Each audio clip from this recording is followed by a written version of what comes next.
Hello, everyone, and thank you for joining us. My name is Michael Fotheringham. I'm the Managing Director of AHURI, and I'm delighted to welcome you to the AHURI Research Webinar Series. For those of you who don't know us, AHURI is the only independent organisation in Australia dedicated exclusively to housing, homelessness and urban policy research.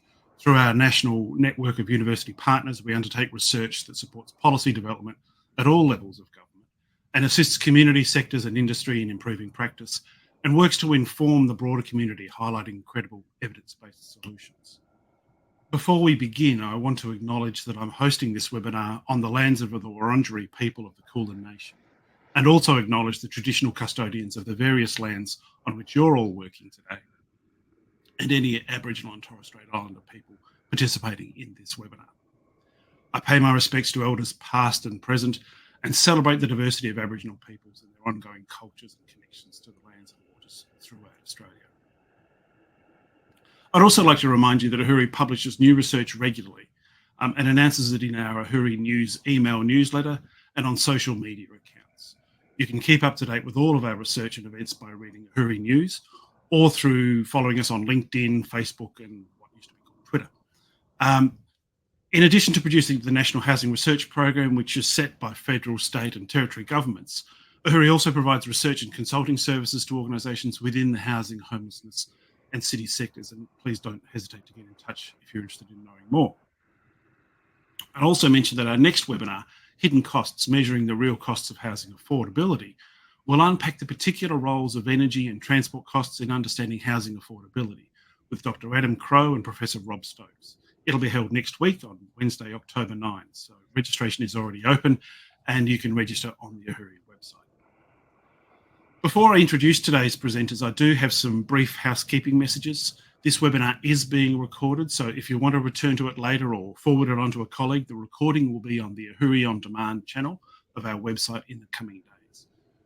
We've also opened up the chat function, so if you'd like to share your thoughts with the other participants, that can be found on the right of the presentation screen. And I'm delighted to welcome you to today's webinar, Substandard, Lifting Australia's Building Quality. Our presenter today is Dr. Lyrian Daniel, Associate Professor in Architecture and Enterprise Fellow at the University of South Australia. Lyrian is the lead author of the AHURI report, a national roadmap for improving building quality of Australian housing stock. The report, along with a policy evidence summary and standalone executive summary, are all available on the AHURI website, as well as here in the handout section to the right-hand side of your screen.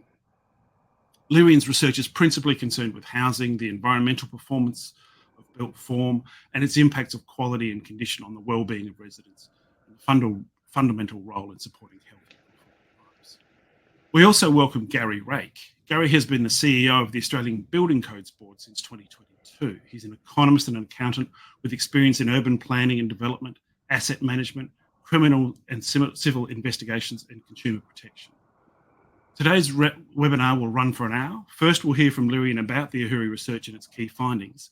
We'll then bring Gary into the discussion, which is very much informed by the many great questions you sent in when you registered. And we'll look to also include additional questions or discussion points that you raised in the chat during the webinar. But first, over to you, Lyrian.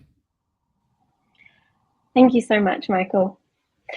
So I'll start by giving a little bit of an overview of the research, and if I may thank AHURI for funding the work, as well as acknowledge my co-authors at this point. So Dr. Michaela Lang from Monash University, Dr. Cynthia Barlow and Professor Emma Baker from the University of Adelaide, Professor Peter Phibbs from the University of Sydney, and Professor Ian Hamilton from the University College London. So it was a delight working with them all on this piece of work. So this research really responds to a context in Australia where we've seen, I guess, relatively slow or negligible progress on residential building quality and environmental performance in the past decades in Australia. Perhaps this has not been in the past so much of an issue. We've had cheap energy, so we've been able to be comfortable just by turning on our AC or heater in the winter. Maybe our housing stock was a little bit more useful. In more recent years, this has really come to a head and particularly accelerated by the COVID pandemic. So we're now seeing quite a lot of issues across cost of living crisis, for example, At the same time, we're also seeing a body of emerging work that's really documenting the impact of poor housing in this country on population health and wellbeing. And I guess added to the current situation is, our current and then future experiences of climate change and the potential vulnerability that having housing stock that's not fit for purpose adds into the mix. So against this backdrop, we wanted to understand, I guess, three main things. So what the quality and condition of the current housing stock actually looks like, what kind of tools we might have to be able to improve the quality and condition, and then how we actually might realise this change within a policy sphere. So throughout this, I've sort of used terms somewhat interchangeably, but terms like quality and condition and environmental performance. Essentially, I'm trying to refer to things like the sort of basic quality condition, things like having a house in good repair, but also having a house that performs well thermally and is sustainable. So it sort of encapsulates a breadth of issues in terms of residential building quality. So responding to these three questions, we undertook three pieces of work, which I'll take you through now and then finish with the recommendations that arose from the work. So the first stage of work really tried to take a look across the information that we have available in Australia, or the data that we have available about the existing housing stock, and look at what it could actually tell us about the quality condition. So we undertook a data stock take, and you can see that represented visually on the slide here. What we found from this data audit was that across the secondary data, we really don't have in one data set, or even combined, the depth or breadth of information that we need to really comprehensively characterise the quality condition environmental performance of the existing housing stock. This is important because it limits us in being able to really comprehensively quantify the extent of the problem, but also monitor change over time. And then when we look to design appropriate sort of policy response, we're limited in that as well. So the data that we do have, however, did indicate that there's likely, and really this is building on that emerging body of work that I spoke about, that there is likely to be existing or quite significant existing problems within the housing stock. So one of the statistics that we arrived at was that around 70% of buildings in Australia, or houses in Australia, report major building problems. So while the data is patchy, and we probably need to look at mechanisms for getting better coverage, we do know that there is likely significant problems. So turning to the second piece of work, and then trying to understand the different types of tools that we might have, or policy that might influence housing conditions, we undertook a policy review. So this is really looking across Commonwealth as well as state and territory policy and regulation to understand all of the different mechanisms that might impact or influence housing conditions in Australia. So we looked at things, for example, like the National Construction Code, Residential Tenancies Act of each state and territory, various other pieces of strategy that might be unique to different states, as well as things like the trajectory for low energy buildings, and some interesting pieces of legislation in South Australia and ACT around, for example, mandatory disclosure and Housing Improvement Act.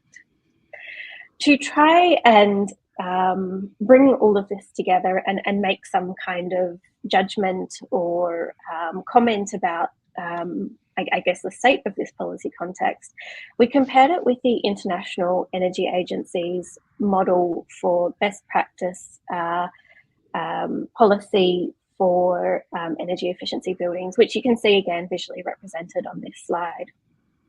So with the amount of grey in this table, there's a legend down to the bottom that might help interpretation. You can see that the Australian context, there's probably a lot of areas where we don't have policy mechanisms where we think might, perhaps we should according to this framework. As indicated by the yellow as well, a lot of these mechanisms where they are available are voluntary rather than mandatory. So from this review, we concluded really that the regulation in this area is quite fragmented in Australia, both across Commonwealth and state governments, but then across different policy portfolios as well. So for example, energy, housing, even consumer and business, and then construction and building. So these pieces of these acts and these policies and strategies really sit across a number of different areas within different governments. So the other thing that we did was also to look at what international counterparts are doing. I won't go into this in great depth, but I think it's important to note that we found that countries like, for example, the UK, some states in the US, and New Zealand as well, there are many examples of other countries and other jurisdictions doing policy within this area a lot better than we're doing, which in some ways is good because it then provides useful models for things that we might be able to look at within Australia as well. So the final piece of work really tried to understand the context in which housing policy specific to residential building quality does change, or where positive change does occur. So we looked at two case studies, one being the Healthy Housing Standards in New Zealand, and the second being the adoption of the Livable Housing Design Standard within the 2022 update of the National Construction Code. So as part of this, we really found that change has historically been very challenging in Australia, not only because of the tiered system of government, but also because of a quite strong property and construction lobby group who have largely resisted change within this area. However, looking at these case studies, we did find that where change has occurred, there's been some important commonalities, including it has been off the back of particularly, I guess, the mobilisation of a powerful narrative around the need for change that's been supported and informed by research evidence.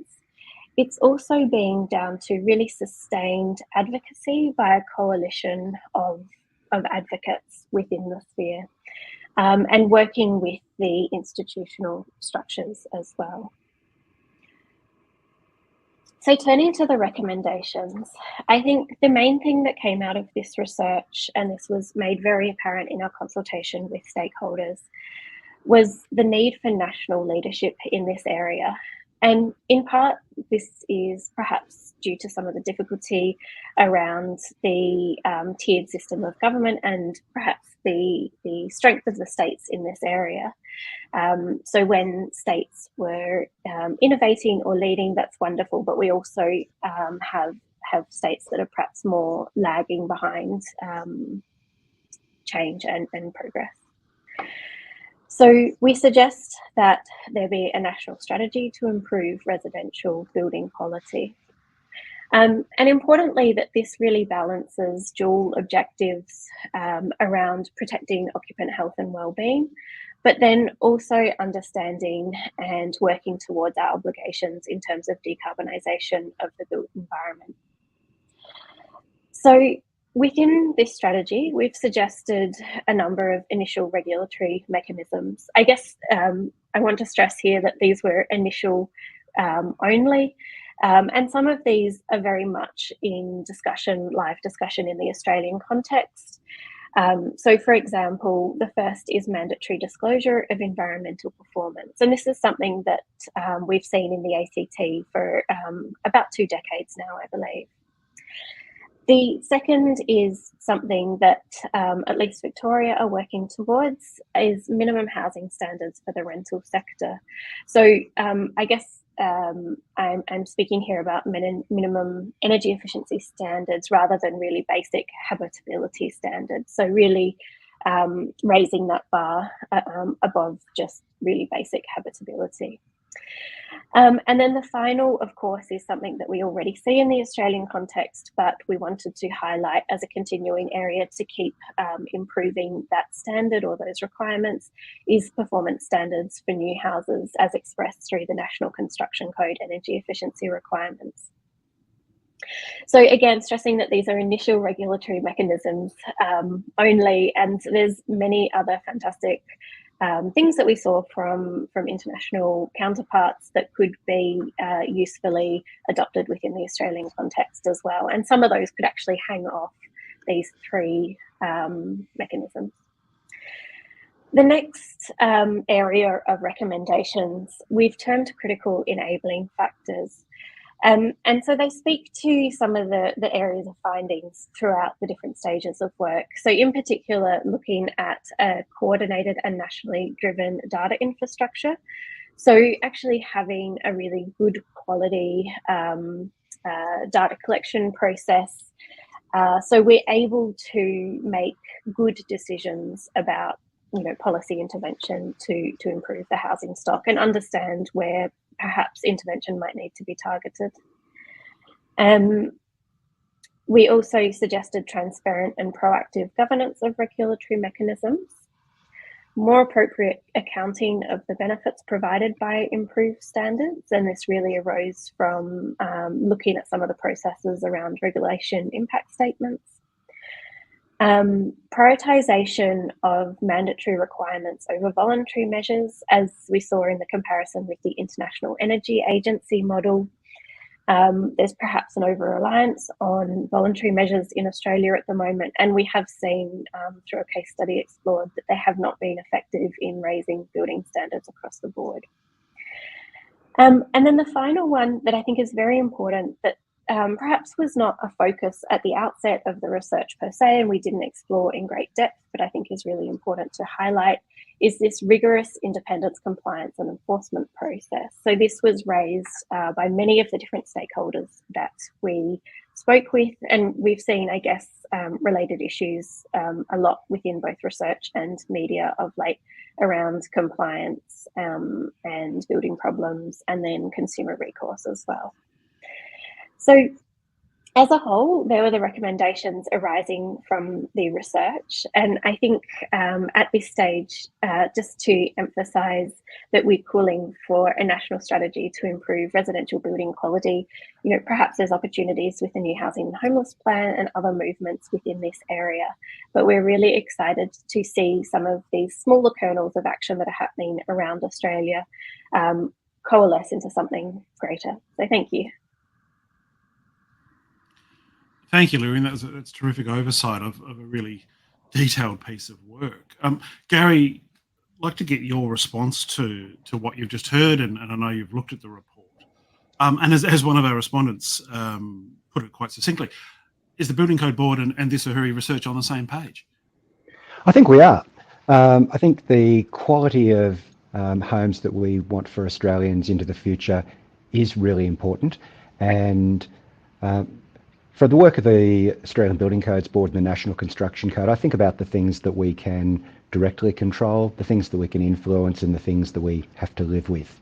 And the things that we can directly control are the standards that we set for new homes.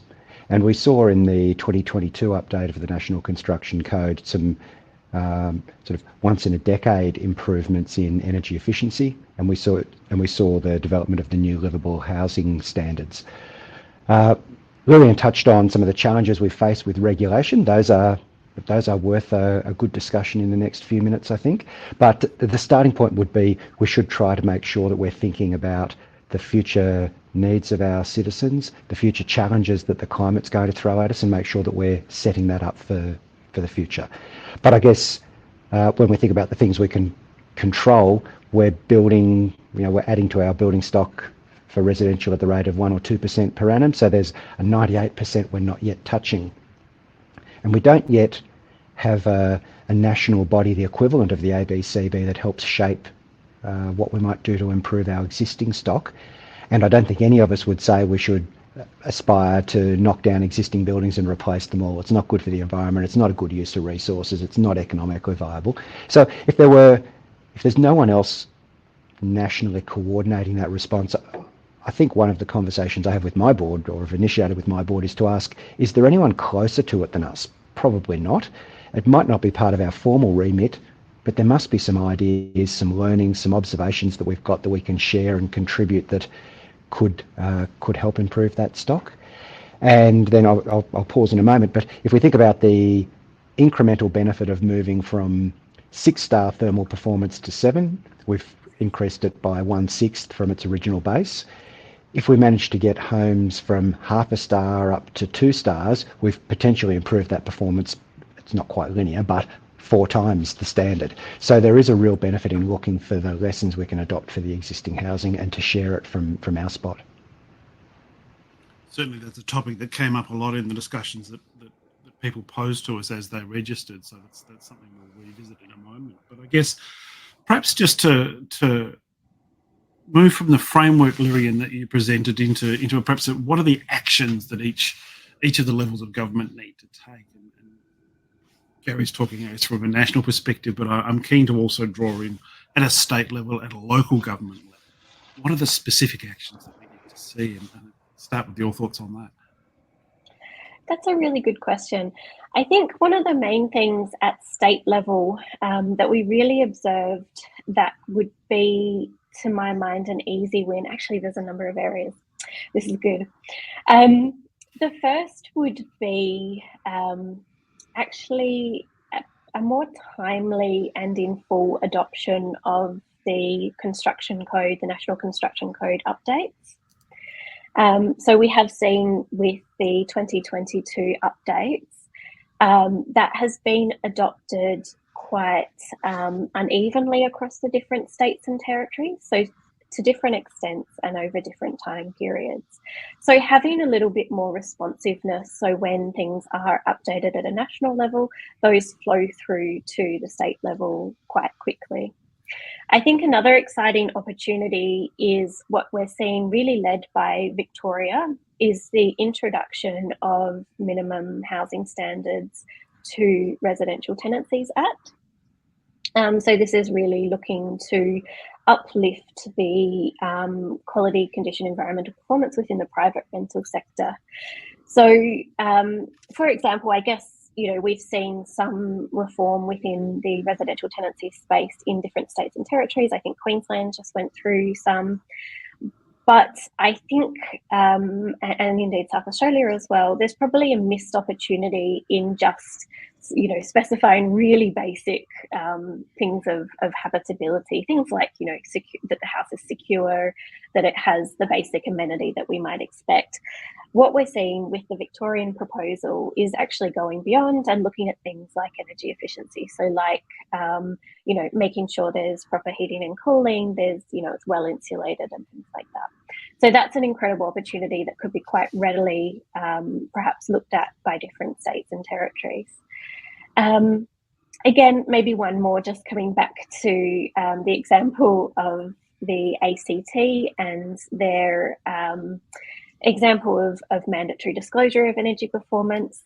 I really have to say this is such an exciting opportunity for all of the states and territories. It enables a number of different things, but importantly, it starts to give consumers more information about the product that they're buying or that they're perhaps renting before they make their decision. So we're actually making sure that consumers have informed choices about their homes and that performance level. It also, as we've seen, for example, in some European jurisdictions, it can start to then become a mechanism by which we can target the worst performers to uplift that and sort of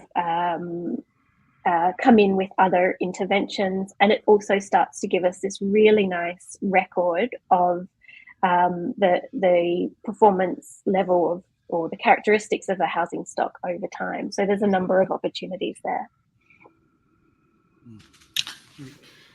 Gary, I know you dropped out for a moment there, but I guess I wanted to pick up on one of the points that Lyrian made about the different pace of reforms or the different appetite for addressing building standards across the country. And that ties into one of the themes that came up in the questions during registration, talking about creating different standards in different parts of the country, particularly around different climate zones. So what do you need in North Queensland compared to what do you need in Tasmania? It can be really quite different.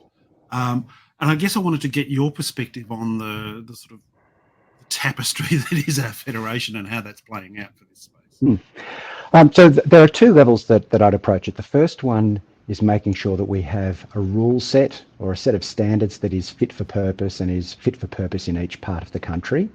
And then the second one is to think about the way we adopt the rule set and the timing and the adoption within jurisdictions.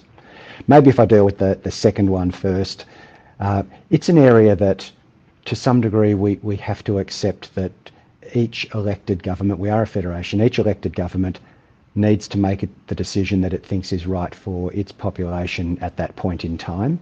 And I know that I hear regularly aspirations for consistent adoption, same date, same provisions across the country, don't vary the code, stick with one standard. What I would say is if we went through the provisions of the code and we sort of quantified how many are adopted universally across the country and how many are varied, we'd probably find somewhere well high up into the 90% range are consistent across the country. And I hear that one of the key things that keeps jurisdictions at the table and keeps the national framework together is the fact that they can vary the timing or small provisions where they really need to. So it's a bit of a trade-off, but I think it's one worth taking because we do get great harmonisation. When we sit down to do our modelling, whether we're looking at climate change or condensation provisions or even exposure to natural disaster threat like fire, cyclone or flood, we do vary our provisions based on the geography, based on the climate zones. If I start with energy efficiency, what we're really thinking about is how much energy will a building use across a year to maintain safe, comfortable, tenable conditions?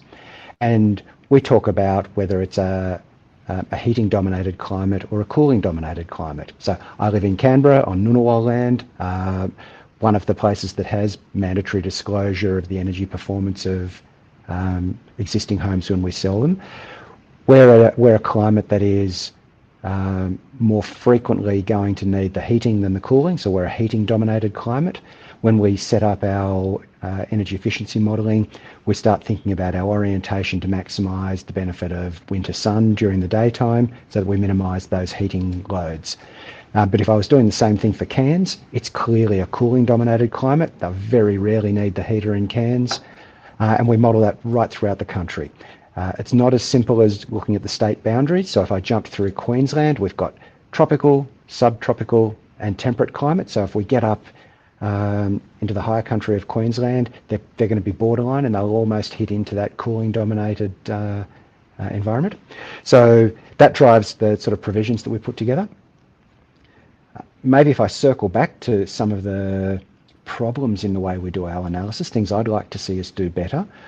We tend to look for residential at what we know of the weather that we'll experience now, and we tend to look backwards at weather records rather than looking forwards into future climate forecasts. That's something that's got to change for our residential standards in the next round, because what we know is with a generally warming planet, we're going to find that some of our heating-dominated, cooler parts of the country are going to be less reliant on the heater.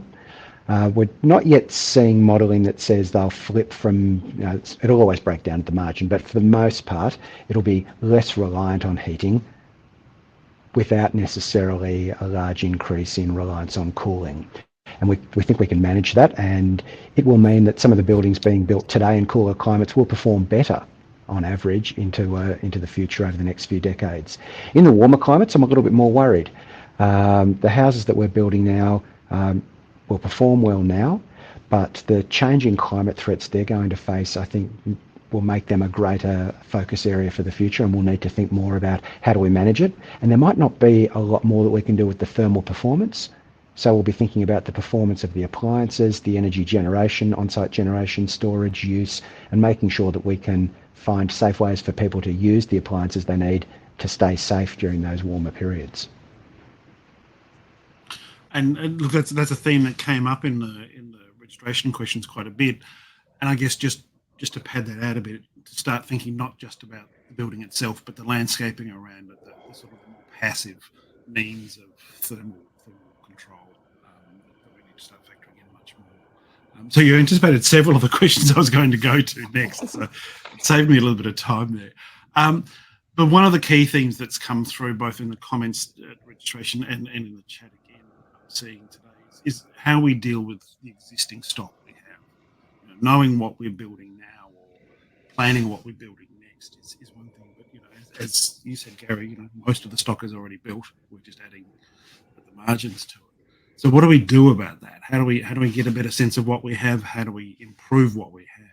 How do we incentivize retrofit? Lyrian, that's something you looked at as one of your key recommendations. What are your thoughts?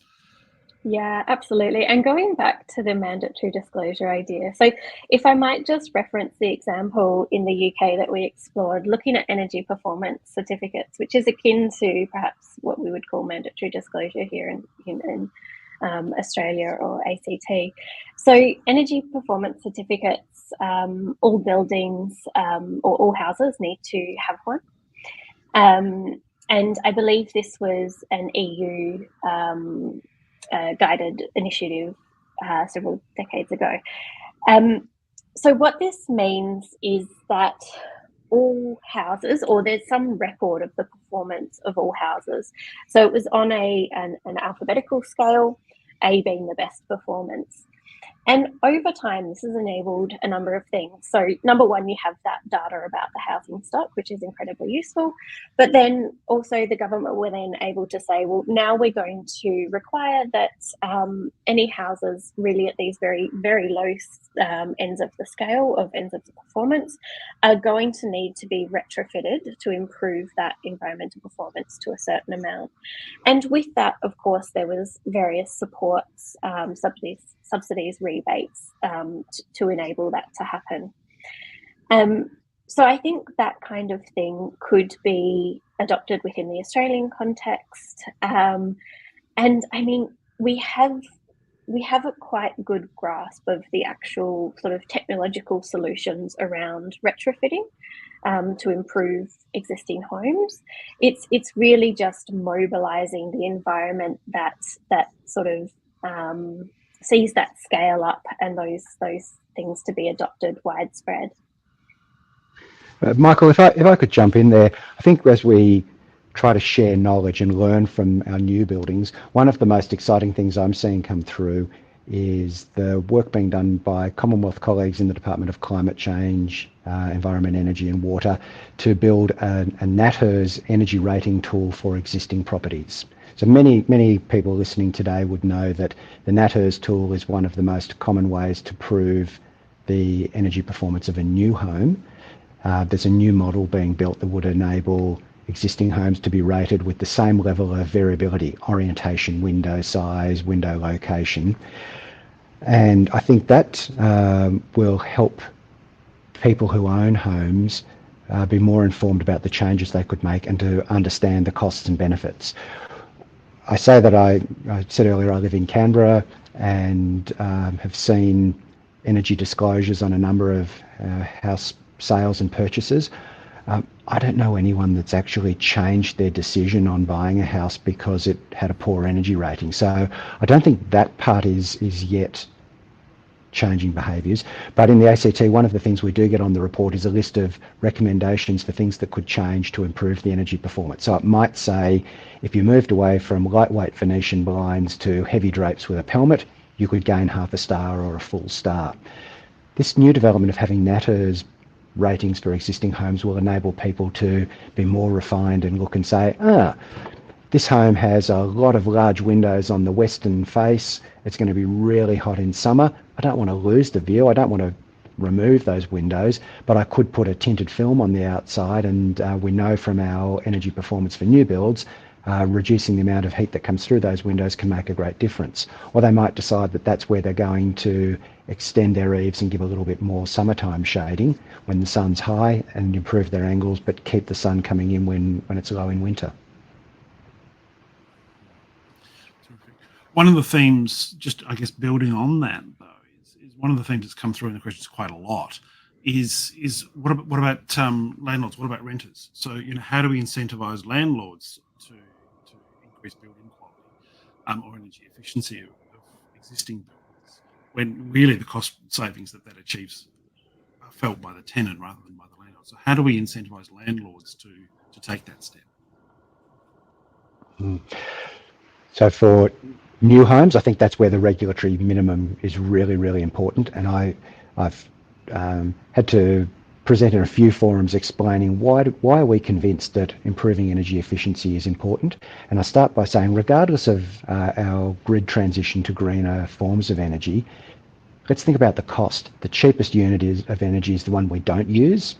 And that benefit is one of the few areas that we can transfer the benefits straight to the occupant of the home, including a tenant. Tenant, visitor, owner, low income, high income, they all benefit. So that sort of minimum standard is a good use of government policy. So if you then jumped across to rental, we are seeing jurisdictions talk a little bit more about the potential to impose minimum standards for rental properties. And there are a range of carrots and sticks that can be used there. It is probably a role for government policy to come in and help support, get the right market response. Lyrian, I see you nodding to that. That was part of the recommendations from your framework. Would you like to add to Gary's comment? Yes, I mean, I think Gary's really covered it there, but perhaps at this point, maybe just picking up on a point that Gary mentioned a little while ago that I think is worth bringing up again, but the lack of national equivalent of the Australian Building Codes Board for existing homes. And that's something that we really did see, that it wasn't obvious to us where this kind of policy should actually, or this strategy should be led from. So perhaps highlighting that's a bit ambiguous at the moment, and perhaps something for greater consideration. So there's a number of areas. So for example, we have, of course, the work of the Department of Social Services with their Housing and Homelessness Plan.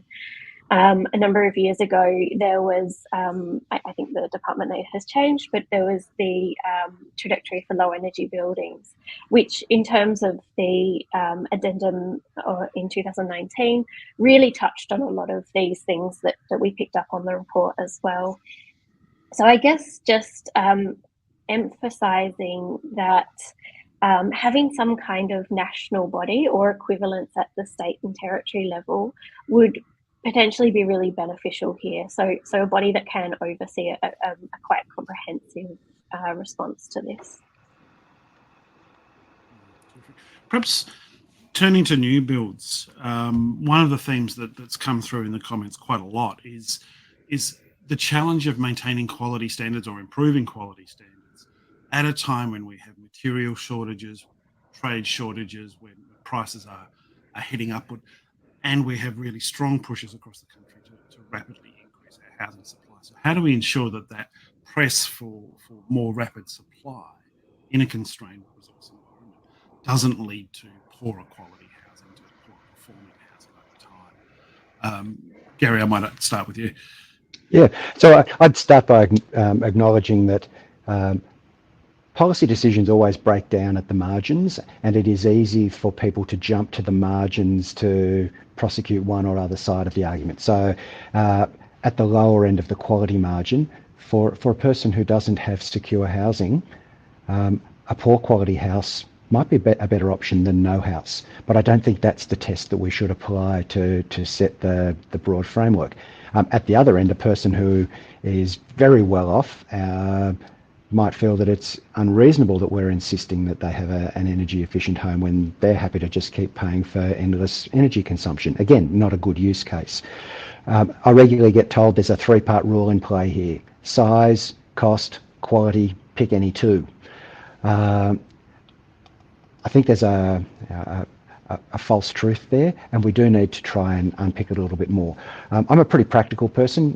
One of my favourite tricks is to hold up Gary's magic pen, and when I hear critics, I can offer them Gary's magic pen, and with Gary's pen you can write any rule you like in the National Construction Code, provided you play by the same rules we have to. And so I'd say, well, how would we solve it? And that fairly quickly brings us round to the potential to sit down and co-design the future. And if ministers are seeing a need on behalf of our community to build more homes, to know that we want them to be as affordable as they can, we want the supply to keep up with our needs, we want the quality to be acceptable, well, there's an opportunity to sit down and say, rather than Gary sitting down and writing rules, which are highly likely to be not as good as they could be, let's get around the table, let's bring all of the voices together, the people who can see ideas, the people who might need to change their practices to adopt them, and to try and design this new future ourselves. Lyrian? Yes, I think there's definitely room for innovation in this space, and there is incredible expertise across Australia, both within research but as well as in practice and thinking. We have also responded to similar challenges in the past through, for example, I guess, design solutions. So, immediately post-war, we were facing challenges of supply, material shortage, and growing population. So these problems are not necessarily completely new. Yes, technology has sort of moved on. We have different climate circumstances as well. But I think there are pockets of innovation within Australia. So we could absolutely look at, for example, is there room for more prefabrication, offsite construction, even going back to basic principles in terms of design. Gary mentioned earlier things like solar orientation, which with some of the volume building, we don't see as much attention paid to that as potentially we could. These are really sort of, basic design principles that could improve thermal performance quite a bit without having to go into like really high spec material changes and things like that. So I think there's an incredible amount of opportunities. And as mentioned, it's really getting that right expertise around the table and actually having a voice within this discussion. I guess the flip side of all of this is, as a couple of people in the audience have suggested, is one of the things you frequently hear is that a key factor in the extraordinary rise of costs of residential construction is the strident and stringent construction standards, particularly regarding environmental performance. Does that argument stack up, Lyrian, from your research? Well, I mean, a brief reflection from the research, but when we look at the performance standards that we do have in Australia, we could probably say that they're still pretty low compared to what other countries that we often compare ourselves to are doing. So we would say that other countries have been able to look at this and innovate and work out solutions. There's precedent there for us to do similar. Gary? I think the economics do stack up. The extra investment is worth it. You said at the beginning I'm an economist, so I'm now on home turf. I think the people who criticise us and say that the costs aren't justified by the benefits are taking advantage of some vagaries in the way economic modelling is done for regulation. So without boring people too much, to demonstrate that a regulation is worthwhile, we typically need to show that the benefits outweigh the costs, or that we've got some other clear policy decision. But let's stay with benefits outweighing the costs. The way we do that calculation, the costs are counted today at their full weight. The benefits are modelled over years, so we put better performing windows in, we can model the energy savings, that'll be a lower energy bill every year for the life of the building.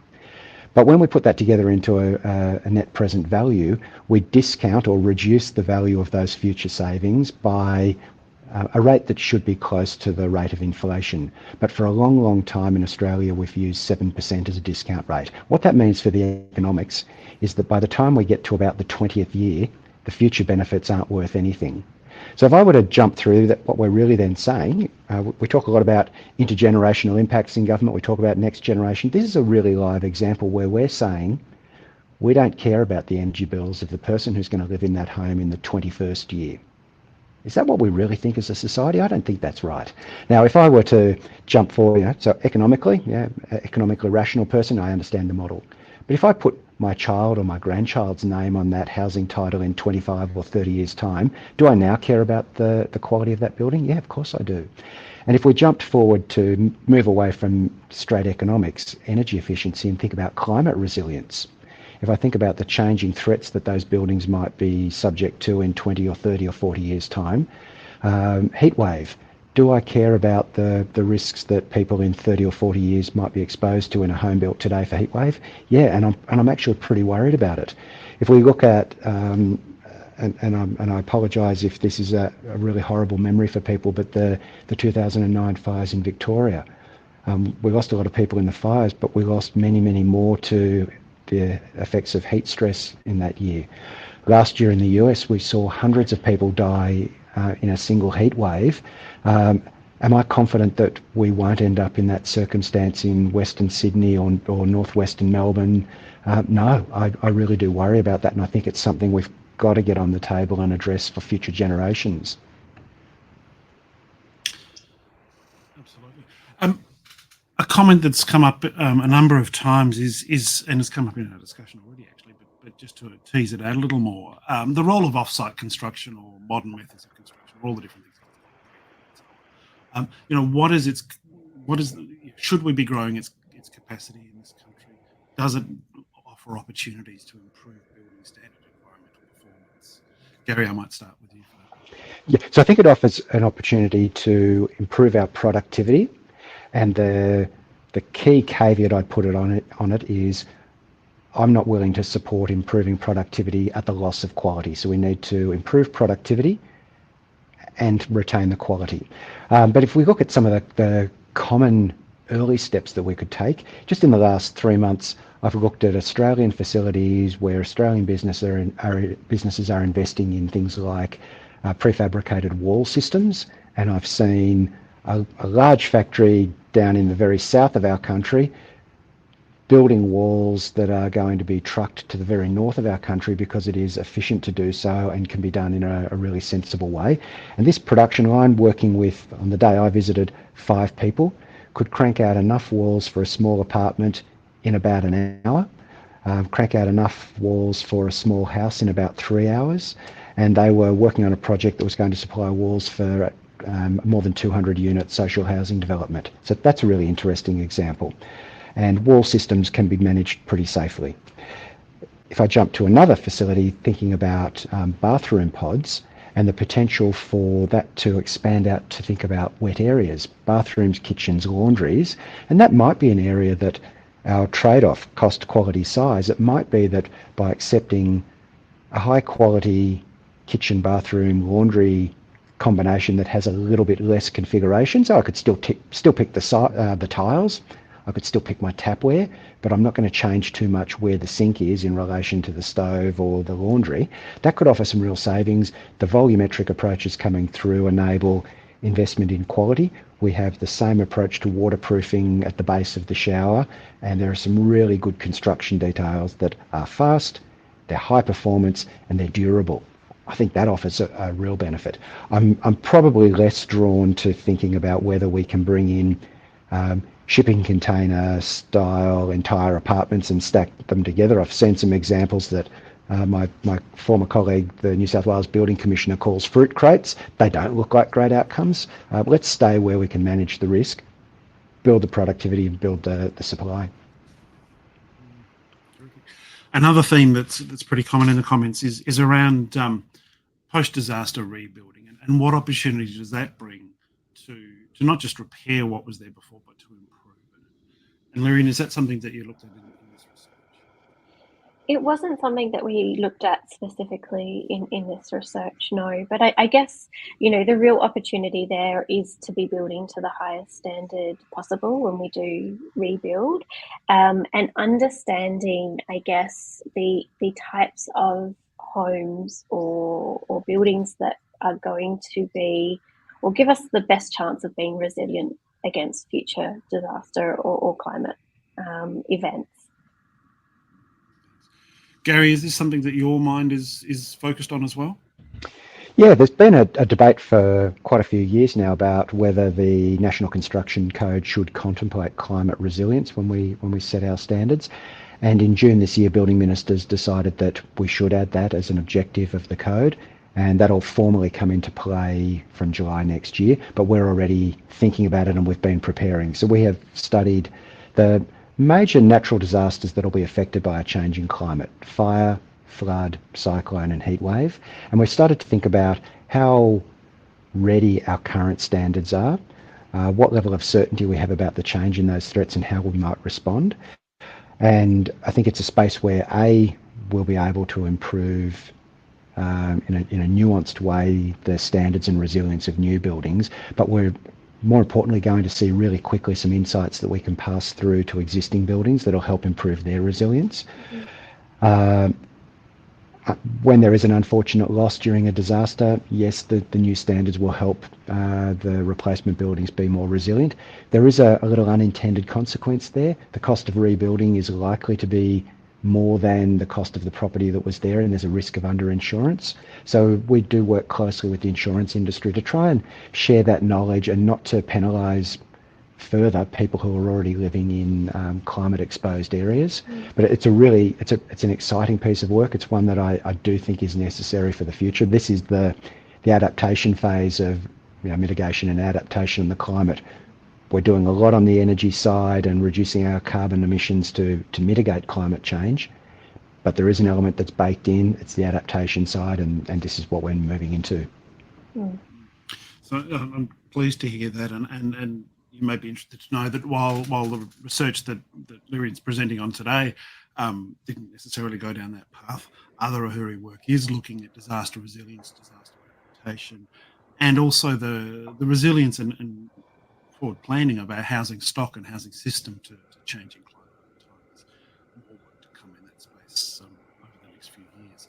So a lot more to do.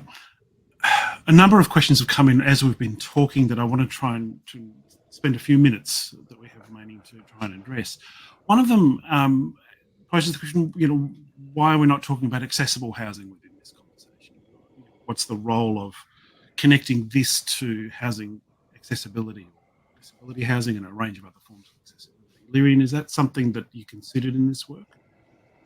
Yeah, we did, in as much as we were looking at the livable housing design standard and its adoption within the National Construction Code, which does look at sort of accessibility and mobility, not just for people who might have mobility aids, but generally for all people having houses that are easy to get around and get into. I think because of where the focus has been in terms of the regulation in this country, it was dominated by looking at environmental performance, or specifically energy performance and energy efficiency. But accessibility is absolutely a really important component, and there's really good standards and guidelines for that kind of thing, including the livable housing design standard that's now been adopted. And I guess then we can open up the discussion more widely to look at the types of quality and the characteristics that we do want within our homes. So Gary mentioned earlier, perhaps looking at these prefabricated bathroom or wet area units, but it does open up a discussion about the types of housing that we might want or at least be open to living in Australia, and perhaps thinking about whether more diversity is possible as well, whether that's in size, number of bedrooms, whether that's from infill within the suburbs to what we're seeing with big land releases and new development. So I think there is perhaps an exciting opportunity to have a broader discussion within Australia about the general needs that our homes are addressing and what we actually do want from them. Gary, I didn't see a look of shock or horror on your face as Lyrian was talking. No, I'm a massive fan of the livable housing standard that we put into place and the improvements. And just to jump through the system-wide benefits here. So start with the occupant of the home. every facility that helps a person with a mobility constraint move around also helps a parent with a pram, helps a sports person who's on crutches, helps me come home with bagfuls of groceries. None of us ever notice the time we don't stub our toe getting in or out of the shower. But then if we think about system benefits, if we can improve the accessibility of all of our housing stock, we'll reduce pressure on the National Disability Support Scheme, so the NDIS. And in the review last year, one of the things that it recognised was that if we improved the standard of all homes, we could reduce the financial pressure at the lower end of support within the NDIS. If we look at our ageing population and our aged care system, if we can help people stay in their homes longer, they get better quality of life, they get better social connections, and we also reduce pressure in that part of the system. So there are broader system benefits in doing this right. We have better houses for better lives, for longer lives. We're starting to run low on time, but there's a couple more questions I would like to try and squeeze in. We've talked about, incentives for existing stock, for homeowners, for landlords, but I guess, there's another element in the system here, the role of social housing, and to what extent can social housing demonstrate best practice in building more appropriately? Lyrian, was this part of your research? I think it was, in as much as a number of stakeholders recognised that it was a really exciting opportunity, again, where potentially governments and housing authorities could make significant investment into refurbishing or retrofitting or building to a much higher standard social housing, and actually setting that bar quite high and leading by demonstration. So providing good quality, health supporting, safe housing for the people that actually do need it the most. And, potentially looking at the again, to borrow your language, Gary, the system level shifts that might encourage in terms of realising economies of scale, in terms of new construction technologies and things like that. And I guess I might just flag an earlier piece of AHURI research led by one of your close colleagues across the road at the University of Adelaide, Emma Baker, looking at retrofit in circular economy approach in social housing as an example of that. Finally, do we have examples of data collection processes for building quality and how they would look in Australia? So, are there international examples of the sort of digital tools or data collection models that we might think about to really better understand our stock as a whole? Lyrian? So, of course, I've referenced the mandatory disclosure scheme, and any assessment that is done feeds into a database that is importantly accessible, of course, with appropriate sort of security and privacy arrangements. So that's one piece. There's also opportunities through regular, ABS data collection. For example, the ABS used to run the Australian Housing Survey, though the last time that was done was in 1999.